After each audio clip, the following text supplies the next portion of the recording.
तो हमारी शुगर बढ़ेगी, ये भी नहीं करना है। शुगर का मतलब बिल्कुल बंद।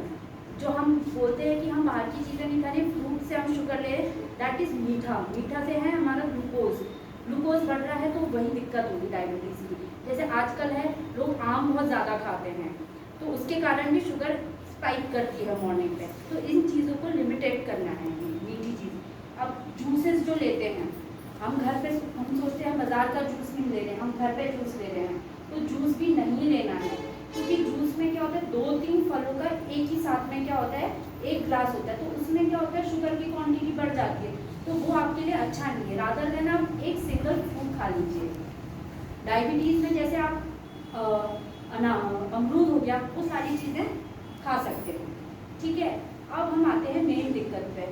ये तो है सारी चीज़ें, अगर हमने इनको कंट्रोल कर लिया तो ये हमारे हार्ट को सही रखेगी। अगर हमने इनको कंट्रोल नहीं रखा, ये कहीं ना कहीं हमारे हृदय को नुकसान पहुंचाएंगी, किडनी हो गया, आंखें हो गया। तो इसीलिए बोलते हैं कि रेगुलर जांच करवानी है। इनका कहने का मतलब यही है डॉक्टर साहब का कि दीज आर द प्रीडिस्पोजिंग फैक्टर्स। अगर किसी को अगर ये डायबिटीज और ब्लड प्रेशर ये चीज़ें हैं, कोलेस्ट्रॉल हाई है, तो संभावना है कि उसको हार्ट की प्रॉब्लम आ सकती है। तो सावधान रहिए, सतर्क रहिए। अब दूसरी बात आती है हार्ट की दिक्कत। तो उसमें क्या होता है कि हम जो बात करेंगे आज है वो मायोकार्डियल इन्फेक्शन के बारे में, जिसको आम भाषा में क्या बोलते हैं, दिल का दौरा या हार्ट अटैक।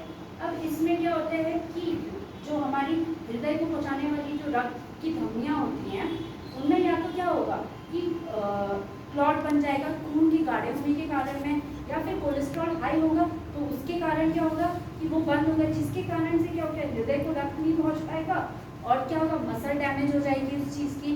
तो याद रखना है एमआई में every minute is a every muscle. तो हमारा क्या काम है कि उस हर एक मिनट उसमें इम्पोर्टेंट रहता है, क्योंकि हमें अपने हार्ट की मसल को बचाना है, ठीक है।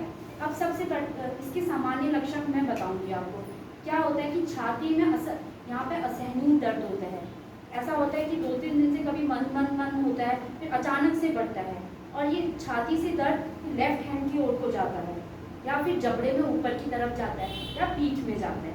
इसके साथ में आपको क्या होगा, सांस लेने में दिक्कत आएगी और पसीना बहुत ज़्यादा आएगा। ये नहीं कि नॉर्मल पसीना, बहुत ज़्यादा पसीना आता है। सर में भारीपन होगा और ऐसा लगेगा घबराहट सी हो रही है, हृदय की धड़कन तेज हो रही है, ये सारी चीज़ें हैं। तो ऐसे में क्या करना है, इमरजेंसी में आपको एक सॉर्बिट्रेट की गोली दी जाएगी यहाँ पे। अगर आसपास में कभी भी किसी को रिस्क फैक्टर या ये सारी चीज़ें, तो उसको जीभ के नीचे रखना है, कैसे, यहाँ पे रखना है, और फिर इमरजेंसी में रिपोर्ट करना है उसी समय। वहाँ आपकी जांचें होंगी, फिर उसके बाद पूरा मैनेजमेंट किया जाएगा। अब इसमें एक बात रखना है, सॉर्बिट्रेट की गोली रखते वक्त ध्यान रखना है कि आपकी बीपी कम नहीं होनी चाहिए। आपकी बीपी कम मतलब 90/100 से जितनी भी कम होगी उससे कम नहीं होनी चाहिए। ध्यान रखिए सॉर्बिट्रेट लेते वक्त। और प्रोफाइलैक्सिस के लिए आपका खून जो बुढ़ापे में क्या होता है, आर्टरीज में हमारी आर्टरीज इतनी ज़्यादा फ्लेक्सिबल नहीं होती, हार्डनिंग हो जाती है उनकी कैल्शियम डिपोजिशन की वजह से। तो क्या होता है कि खून गाढ़ा होने लगता है, तो खून पतला करने की भी दवा दी जाएगी एज अ प्रोफाइलैक्सिस बचाने के लिए। अब खून गाढ़ा करने के लिए, खून पतला करने के लिए दवाई दी जाएगी। उसका एक ध्यान रखना है कि आपको कहीं से भी खून नहीं निकलना चाहिए, चाहे वो पाइल्स हो चाहे वो नाक से ब्लीडिंग है। अगर ऐसा होता है तो आपको ये दवा नहीं लेनी है, आपको इमरजेंसी में रिपोर्ट करना है या फिर डॉक्टर से सलाह लेनी है इस चीज़ के लिए।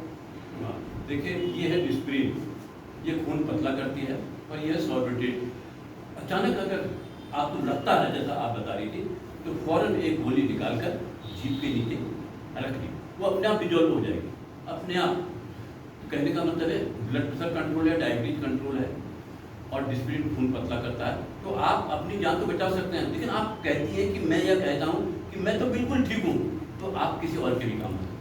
और दूसरी बात जो है महत्वपूर्ण बात है, 6 महीने के बाद इस पैकेट को आप एक्सचेंज करें। इसकी उम्र यूँ तो सॉर्बिट्रेट का मैंने देखा ये सन 2028 तक है, मैंने इसकी एक्सपायरी देख ली, लेकिन 6-6 महीने में दवाओं को चेक करते रहिएगा एक्सपायरी। हाँ बीपी कम हो तो ये नहीं लेना चाहिए। बीपी अपना ध्यान रखना है ये लेते हुए। अगर ये आपको सिम्टम्स, ये लक्षण आ रहे हैं तो आपको अपनी इमरजेंसी में में जाना है, ये नहीं कि सॉर्बिट्रेट लेके घर बैठे, ऐसा बिल्कुल भी नहीं करना है। आपकी हार्ट की फंक्शन कम हो जाएगी, आपकी ये नहीं पता कि हमें कि आपके बाहर से देख के ये नहीं बता सकते कि कौन सी आर्टरी बंद है, तो आपको इमरजेंसी सीधे इमरजेंसी रिपोर्ट करना है। लेकिन ये आपको अपने पर्स में रखना है, अपने यहाँ पे जो जेब है उसमें रखना है। इमरजेंसी में कभी दर्द हो और वो दर्द बहुत असहनीय होता है, इसको उस टाइम पे ये दवा को जीभ के नीचे रखना है और इमरजेंसी में उसी समय रिपोर्ट करना है। अब मैं आपको 4-5 बातें बताऊंगी कि जो आज करनी है, आज से करनी है। सबसे पहले तो अपना रेगुलर जांच करवानी है, अपना बीपी मॉनिटर करवाना है, रेगुलर एक्सरसाइज करनी है और नियमित रूप से आहार लेना है और चिंता मुक्त रहना है। हम बोलते हैं किसी भी बीमारी को हटाने के लिए उसका निदानों का परिवर्जन करना है, तो हम कोशिश करेंगे कि निदानों का परिवर्जन किया जाए।